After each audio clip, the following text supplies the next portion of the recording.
जी तो स्टूडेंट्स, इस वीडियो में हम बात कर रहे हैं inserting data using Ajax. jQuery Ajax का इस्तेमाल करते हुए हमने पहले ये देखा किस तरह डेटा को लोड किया जा सकता है, सिलेक्ट करवाया जा सकता है अपने पेज पर एजेक्स के ज़रिए। और अब हम जो है बात करेंगे कि एक फॉर्म के ज़रिए से इस टेबल में डेटा इंसर्ट किया जाएगा without refreshing the page. Page को रिफ्रेश किए बगैर फॉर्म के ज़रिए इस डेटाबेस टेबल में डेटा इंसर्ट किया जाएगा। तो यहाँ पर सबसे पहले तो इस डेटा टेबल पर नज़र डाल लेते हैं। हमारी जो आईडी है वो ऑटो इंक्रीमेंटेड है, तो मुझे सिर्फ एस नेम और एस क्लास की वैल्यूज़ यहाँ पर इंसर्ट करनी होंगी जो कि वारचार है। मैं अपने पेज की तरफ आता हूँ। ये मेरा इंडेक्स का पेज है। इंडेक्स के पेज के ऊपर मैं सबसे पहले तो जाकर एक अदर फॉर्म बनाऊँगा। तो मैंने एक लिया फॉर्म, और आप इस फॉर्म को अच्छा लुक एंड फील देने के लिए टेबल में भी डाल सकते हैं। मैंने दिया लेट्स सपोज नेम हमें चाहिए, और उसके लिए एक इनपुट टाइप हमने ले लिया टेक्स्ट, और उसको एक आईडी दे दी, क्योंकि जब हम jQuery या जावास्क्रिप्ट से हम काम करते हैं तो हम आईडी की बात करते हैं। txt नेम ये आईडी होगी। इसी तरह फिर एक और मैंने txt क्लास के नाम से टेक्स्ट बॉक्स ले लिया, और इसको मैंने कह दिया क्लास। ठीक है जी। और इस फॉर्म के अंदर हमें एक बटन चाहिए होगा इनपुट टाइप। अच्छा, क्योंकि मैं पेज सबमिट नहीं करना चाहता इसलिए मैं बटन लूँगा, सबमिट बटन नहीं लूँगा। वैल्यू पर मैंने लिख दिया लेट्स सेव, और ऑन क्लिक जब ये बटन क्लिक हो तो एक फंक्शन कॉल हो जाएगा। मैंने कह दिया लेट्स सपोज ओके का फंक्शन कॉल हो जाएगा। सेव कर लेते हैं इसको, और हम देख लेते हैं हमारी जो GUI है वो कैसे नज़र आ रही है। तो ये नेम क्लास और एक सेव का बटन। ठीक है, अब हम जब ये बटन प्रेस करेंगे तो एक फंक्शन होगा जिसका नाम होगा ओके या कुछ भी, ओके फंक्शन, सॉरी ये फंक्शन है ओके। ठीक है, ये कॉल हो जाएगा जैसे ही हम बटन को प्रेस करेंगे। या फिर हम ये कर सकते हैं कि बजाय ऑन क्लिक देने के हम डायरेक्टली इस बटन को भी एक आईडी दे देते हैं, और मैंने इसको कह दिया btn सेव। ये मेरे इस बटन की आईडी है। मैं jQuery का इस्तेमाल करूंगा और डेटाबेस में डेटा इंसर्ट करूंगा। तो यहाँ हमारे पेज के ऊपर हम ऑलरेडी jQuery का एक इंटरवल का फंक्शन लिख के गए थे जब हमने डेटाबेस में डेटा सेलेक्ट करवाना था। मैं एक और काम करने चाह रहा हूँ। मैंने कहा jQuery में हम किसी भी एलिमेंट को डॉलर के साइन के साथ हिट कर सकते हैं, और आईडी के लिए हम हैश इस्तेमाल करते हैं। मैंने कहा btn सेव, कि जब btn सेव वाला बटन डॉट क्लिक हो जाए, जब इस बटन को दबाया जाए तो ये क्या करेगा, तो उस पर एक फंक्शन कॉल होगा, और उस फंक्शन के अंदर मैं कुछ भी लिख सकता हूँ। मैंने कहा जैसे ही वो बटन दबेगा, वो बटन प्रेस होगा, तो jQuery के लिए, jQuery मैजिक्स के लिए डॉलर पोस्ट का एक फंक्शन मौजूद है। इस फंक्शन के 3 आर्गुमेंट हैं। पहला आर्गुमेंट है कि ये कौन से पेज पर जाएगा, तो यहाँ पर हम पेज का नाम दे देंगे। मैं एक पेज ins.php के नाम का एक पेज में बनाऊंगा आपके सामने, कॉमा, उसके बाद एरे, कौन कौन सी वैल्यूज इस फंक्शन में जाएंगी वो हम यहाँ देते हैं, कॉमा, लास्ट में उसका रिजल्टेंट फंक्शन क्या होगा। वो ख़त्म हो जाएगा तो रिटर्न में हमें क्या मिलेगा। तो मैंने फंक्शन एक और लिखा, और उस फंक्शन में मैंने लिख दिया अलर्ट, और अलर्ट में मैंने लिख दिया लेट्स सपोज सेव। ठीक है, तो ये तो फंक्शन हो गया मेरा लास्ट। ये पहला आर्ग्यूमेंट जो है मेरा हो गया कि वो उसने जाना कौन से पेज पे। दूसरा आर्ग्यूमेंट में हम बताएंगे कि इसके अंदर कौन कौन से एलिमेंट जाएंगे। तो यहाँ पर मैं की बना लेता हूँ। मैंने n की दी, और उसको वैल्यू दी मैंने डॉलर,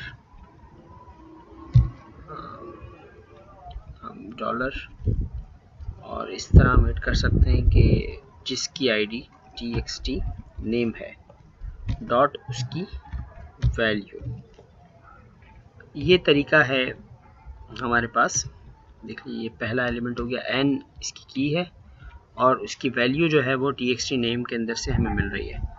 कॉमा लगाया मैंने। अब मुझे दूसरी जो वैल्यू चाहिए वो क्लास के टेक्स्ट बॉक्स की है। मैंने यहाँ दे दिया txt क्लास।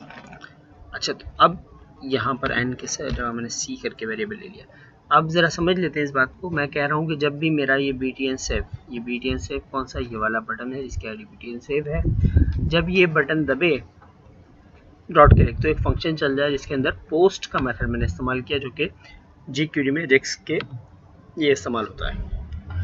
पोस्ट में सबसे पहले मैंने बताया कि ins.php का एक पेज होगा जिस पर ये पोस्ट करेगा डेटा और जाते हुए अपने साथ एक n की वैल्यू और एक c की वैल्यू लेकर जाएगा। ये n और c पोस्ट के वेरिएबल बन जाएंगे मेरे लिए, जो मैं वहाँ ऐड कर लूँगा।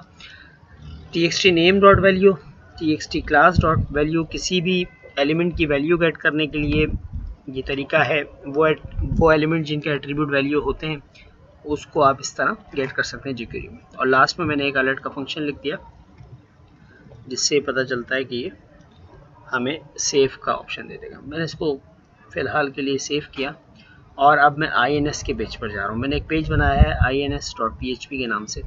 इस पेज पर मेरा कनेक्शन लिखा हुआ है और कनेक्शन के बाद मेरे पास एक क्यूरी लिखी हुई है जिसमें मुझे यहाँ पर नेम और यहाँ पर क्लास चाहिए, जो मैंने अभी खाली छोड़ा हुआ।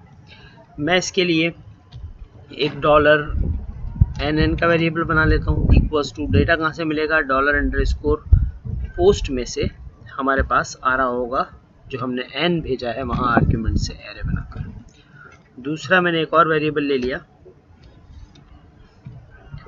और वो मैंने c में से ले लिया और यहाँ पर मैंने cc करके वेरिएबल बना दिया। ठीक है, तो मतलब यहाँ पर जब मैं इंडेक्स पे दोबारा नज़र मारता हूँ, मैंने एक n भेजा था जिसकी वैल्यू ये थी, c भेजा था जिसकी वैल्यू ये थी, और ये दोनों मैंने पोस्ट के मेथड से भेजे थे। तो मैं ins में आके $_पोस्ट के ज़रिए से n और c को गेट कर सकता हूँ और मैंने अपने वेरिएबल में डाल लिया। अब यहाँ पर आकर मैं अपनी क्यूरी के अंदर वैल्यूज़ पास कर दूंगा, यहाँ nn और यहाँ पर cc। तो अब इस क्यूरी की मदद से मेरा डेटा इंशाल्लाह सेव हो जाएगा।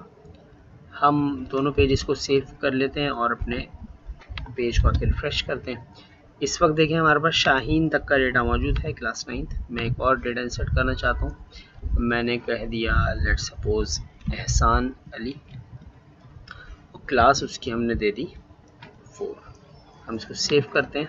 डेटा सेव हुआ, मैसेज आ गया और ये देखिए हमारे पास डेटा रिसीव भी हो गया विदाउट रिफ्रेशिंग द पेज। हम एक और इंसर्ट कर लेते हैं वैल्यू। मैंने कहा वासिफ और क्लास 4 में ही सेव करते हैं। इसको सेव किया मैंने, डेटा सेव का मैसेज हमें यहाँ से मिल गया और ये डेटाबेस से डेटा रिट्रीव हो गया without refreshing the page. Page refresh नहीं हो रहा है। अच्छा, हम चाहते हैं कि टेक्स्ट बॉक्सेस भी खाली हो जाएं क्योंकि सबमिट पे खाली हो जाते हैं, तो हम ये कर सकते हैं कि हम इंडेक्स अपने फंक्शन पे ही जाके अलर्ट के बाद हम ये लिख दें, ये जो मेरा रिजल्टेंट फंक्शन है इसमें मैंने अलर्ट लिखा हुआ है। मैं अलर्ट वाली लाइन के बाद ये भी लिख दूँ कि भाई ये दोनों है, ये वैल्यू है, इसको मैंने लिया। मैंने कहा जी मेरा जो txt नेम है उसकी वैल्यू को आप खाली कर दें, तो ये खाली कर दिया जाएगा। इसी तरह मैंने txt क्लास को भी ले लिया। ये अब मैं उसको सेट कर रहा हूँ। पहले हम गेट कर रहे थे उसकी वैल्यू, अब हम उसकी वैल्यू सेट कर रहे हैं टू नल, अब खाली वैल्यू। और ये दोनों करने के बाद मैंने इसको सेव कर दिया। अब जब हम एक बार और इसको इंसर्ट करके देखते हैं डेटा, वासिफ तक का डेटा हमारे पास है। मैंने डाला जावेद और क्लास मैंने दे दी लेट्स सपोज सेकंड ईयर। इसको सेव करता हूँ, ये सेव हुआ और दोनों टेक्स्ट बॉक्सेस भी मेरे खाली हो गए और डेटा मेरे पास व्यू भी हो गया। तो इस तरह हम एक बहुत मुख्तसर से कोड की मदद से, बहुत छोटा सा कोड है, और jQuery एजेक्स का इस्तेमाल करते हुए हम अपने पेज पर रहते हुए बगैर पेज को सबमिट किए, कोई सबमिट बटन नहीं है, नॉर्मल बटन है, पेज रिफ़्रेश किए बगैर डेटा रिसीव भी हो रहा है इस मेरे डिफ के अंदर। और ये भी मैंने लिखा था, आप देख सकते हैं, पहले सेट इंटरवल करके मैंने कहा व्यू डॉट लोड और माई डेटा में मैंने सारा प्रिंटिंग की हुई थी, अपने डेटा की प्रिंट हो रहा था। और उसके बाद मैंने एक btn के क्लिक के ऊपर इंसर्ट करने के लिए भी एजेक्स लिख दी। ये मेरा इंडेक्स का पेज है जिस पे थोड़ी सी jQuery लिखी हुई है और ins का जो मैंने पेज बनाया था उसके ऊपर मेरी क्वेरी लिखी हुई है। इंशाल्लाह अगली वीडियोज़ में हम मज़ीद बात करेंगे एजेक्स के इस्तेमाल पर।